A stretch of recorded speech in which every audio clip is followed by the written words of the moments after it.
আচ্ছা, আজকে আলোচনা করব পরশুরামের লেখা কজ্জলি।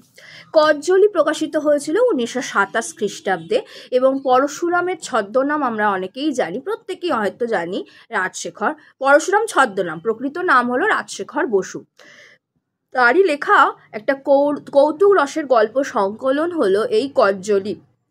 তো কজ্জলি বিষয়বস্তু দেখা যাক। এই সংকলনে আছে পরিহাস বা ব্যঙ্গোচ্ছলে ব্যক্তি ও সমাজের অসঙ্গতি বর্ণনা।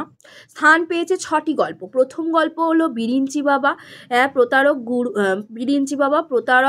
গুরু বা অবতার জাতীয় ব্যক্তির বাগজালে কিভাবে শিক্ষা দীক্ষা যুক্তি বুদ্ধি বিসর্জন দিয়ে উচ্চ ও মধ্যশ্রেণীর মানুষেরা ধরা দেয় তার বুদ্ধিদীপ্ত বর্ণনা। দ্বিতীয় গল্প জাবালি, পৌরাণিক এক ঋষি চরিত্রের উপযোগবাদী মূল্যায়ন। তৃতীয় গল্প দক্ষিণ রায়, বংশলোচনবাবুর বৈঠকের নায়ক কেদার চাটুর্যের বর্ণনায় ব্যবসায়ী কাউন্সিলে পদলাভের উচ্চাকাঙ্ক্ষী বকুলালের দক্ষিণ রায়ের কৃপায় বাঘে রূপান্তরিত হওয়ার অবিশ্বাস্য উদ্ভট গল্প। চতুর্থ গল্প হলো স্বয়ম্বরা, টুন্ডুলার ট্রেনের কামরায় মিস জোন জিল্টারের পানিপ্রার্থী ঢ্যাঙা ও বেটের দুই সাহেব টিমোথি টোপার এবং ক্রিস্টোফার কলম্বাস জিল্টারের মনোনীত বিল বাউন্ডারের কাছে নাকালের কাহিনী আর কেদার চাটুর্যের নিজের ওই মেমের কাছে প্রতারিত হওয়ার ঘটনা। পরবর্তী গল্প কচি সংসদ। এই যে এগুলো আছে, মানে বিরিঞ্চি বাবা, জাবালি, দক্ষিণ রায়, স্বয়ম্বরা, এগুলোর বিষয়বস্তু ছোট ছোট করে আমাদের সংক্ষেপে জেনে রাখা অবশ্যই ভালো। কচি সংসদের বিষয়বস্তু হলো সমকালীন বাংলার তরুণ বা অনতি তরুণদের প্রেম বিবাহ ইত্যাদি কাজের হাস্যকর ছেলে মানুষই পরিচয় দান। শেষ গল্প হলো উলট পুরাণ। উলট পুরাণ হলো ইংল্যান্ডকে ভারতের উপনিবেশ রূপে উল্টোভাবে দেখিয়ে ভারতীয় চরিত্রের বিশেষত ইংরেজ সান্নিধ্যলোভী উচ্চবিত্ত সম্প্রদায়ের শ্লেষোক্ত রূপায়ণ।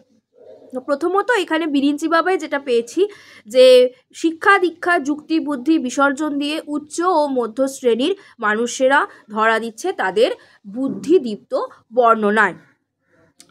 আচ্ছা, দক্ষিণ রায় আলোচনা করলাম, স্বয়ম্বরাও আলোচনা করলাম। এবার কেন উল্লেখযোগ্য সেটা নিয়ে একটু আলোচনা করব সংক্ষেপে। প্রথমত হাস্যরসের মধ্যে সামাজিক উদ্দেশ্যের প্রকাশ ঘটেছে, যেমন হাস্যরস। এই যে কজ্জলির মধ্যে হলো, এই যে কজ্জলি একটা কাব্য গল্প সংকলন এবং এখানের গল্পগুলো হলো এই বিরিঞ্চি বাবা, দক্ষিণ রায়, জাবালি, স্বয়ম্বরা, কচি সংসদ এবং উলট পুরাণ। এবং এইখানের এই গল্পগুলো সম্পর্কে তো সংক্ষেপে জানাই গেল। গল্প সংকলনটি প্রকাশিত হয়েছিল 1927 খ্রিস্টাব্দে। এবার এই কিসের জন্য এটা উল্লেখযোগ্য বা বিখ্যাত সেটা হলো যে হাস্যরস। এই গল্প সংকলনের যাবতীয় গল্প, যতগুলো গল্প আছে সবই হাস্যরস কেন্দ্রিক। তো হাস্যরস এখানে মানে প্রধান হয়ে উঠেছে। সেই হাস্যরসের মধ্যে সামাজিক উদ্দেশ্যের প্রকাশ আছে। কেমন দেখা যাক। পরিস্থিতিগত বা চরিত্রগত হাসির উপাদান সহ একটি সামাজিক উদ্দেশ্য এই সংকলনের অনেক গল্পে বর্তমান। যেমন বিরিঞ্চি বাবায় আছে স্বামীগিরির ভণ্ডামির স্বরূপ উদ্ঘাটন, স্বাবলম্বী মুক্তমতি যশবিমুখ সংস্কারের ছিন্ন বন্ধন, জাবালি চরিত্রের আদর্শকে মানব সমাজের প্রতিষ্ঠার চেষ্টা, উলট পুরাণে পরাধীন ভারতের ছবিকে উল্টো করে দেখানো ইত্যাদি। এখানে পরাধীন ভারতের ছবিকে উল্টো করে দেখানো হয়েছে। হাস্যরসের নানা রূপ ও বিচিত্র অভিজ্ঞতার প্রকাশ, প্রধানত বিশুদ্ধ হাস্য বা হিউমার এবং তার পাশাপাশি স্যাটায়ার এবং উইটের সহাবস্থান বইটিকে হাস্য বা কৌতুক রসের এক মূল্যবান সংকলনে পরিণত করেছে।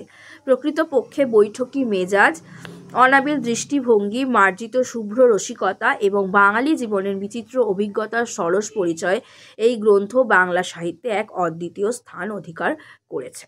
তো স্যাটায়ার আছে, উইট আছে, হিউমার, হাস্য বা সেন্স অফ হিউমার যেটাকে বলা হয়ে থাকে, এই কৌতুক রস আমরা বলে থাকি। বৈঠকি মেজাজ আছে, অনাবিল দৃষ্টিভঙ্গি, মার্জিত শুভ্র রসিকতা এবং বাঙালি জীবনের বিচিত্র অভিজ্ঞতার সরস পরিচয়। উপমা ও শব্দ নির্বাচনে বাগদীপ্তি ও স্টাইলের পরিচয়। উপমা ও শব্দ নির্বাচনে পরশুরামের অননুকরণীয় স্টাইল বা বাগদীপ্তি ফুটে উঠেছে। যেমন বিরিঞ্চি বাবার বর্ণনায় দু পয়সার দামের সিঙাড়া 2 পয়সার দামের সিঙাড়ার মতো সুবৃহৎ নাক, মৃদু হাস্যমণ্ডিত প্রশস্ত ঠোঁট, তার নিচে খাঁজে খাঁজে চিবুকের স্তর নামিয়েছে। কিংবা স্বয়ংবরা গল্পে দেখা যায় যে কেদার চাটুর্যের মেম সাহেবকে আশীর্বাদ করছে, ঠোঁটের সিঁদুর অক্ষয় হোক। সাধু গদ্যের মধ্যে চলিত শব্দের এমনকি ইংরাজি শব্দের অপূর্ব ব্যবহার গ্রন্থটিকে স্মরণীয় করে তুলেছে। তা এই গেল পরশুরাম রচিত কজ্জলির সংক্ষেপে আলোচনা। আশা করছি ভিডিও ভালো লাগছে। চ্যানেল অবশ্যই সাবস্ক্রাইব করে দেওয়ার অনুরোধ রইল এবং কমেন্টে জানাও তোমাদের কেমন লাগছে, আর লাইক করার পর বন্ধুদের সাথে শেয়ার করে দিও। পরের ভিডিওর জন্য অপেক্ষায় থেকো। আজকে এই পর্যন্তই। Thank you.